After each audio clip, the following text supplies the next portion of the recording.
Daily office और client conversations, office और client से बातचीत। 1.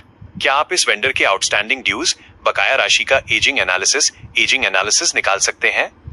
Could you please extract the aging analysis of this vendor's outstanding dues? 2. हमने इस ट्रांजैक्शन का इनवॉइस और सपोर्टिंग डॉक्यूमेंट्स रिकॉर्ड के लिए अटैच कर दिए हैं। We have attached the invoice and supporting documents for this transaction for our records. 3. इस नए वर्किंग कैपिटल लोन के प्रपोजल को मंजूरी के लिए बैंक को भेज दिया गया है। The proposal for this new working capital loan has been sent to the bank for approval. 4. Foreign remittance विदेशी प्रेषण को प्रोसेस करने के लिए हमें क्लाइंट से फॉर्म 15CA और 15CB की जरूरत होगी। We will require form 15CA and 15CB from the client to process the foreign remittance. 5.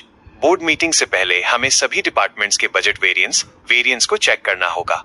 We need to check the budget variance for all departments before the board meeting. Interview preparation, interview की तैयारी। 6. मुझे विभिन्न कंपनियों के internal controls और risk assessment को review करने का अच्छा अनुभव है। I have good experience in reviewing internal controls and risk assessments for various companies. 7. मैं हमेशा ट्रांसफर प्राइसिंग और इंटरनेशनल टैक्स लॉ के नए अपडेट्स पर बारीकी से नजर रखता हूं।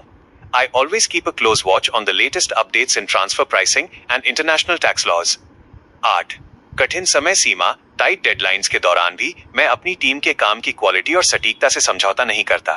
Even during tight deadlines, I do not compromise on the quality and accuracy of my team's work. 9. मैंने पिछले ऑर्गेनाइजेशन में डायरेक्ट और इनडायरेक्ट टैक्स दोनों तरह के मामलों को स्वतंत्र रूप से संभाला है। I have independently handled both direct and indirect tax matters in my previous organization. 10.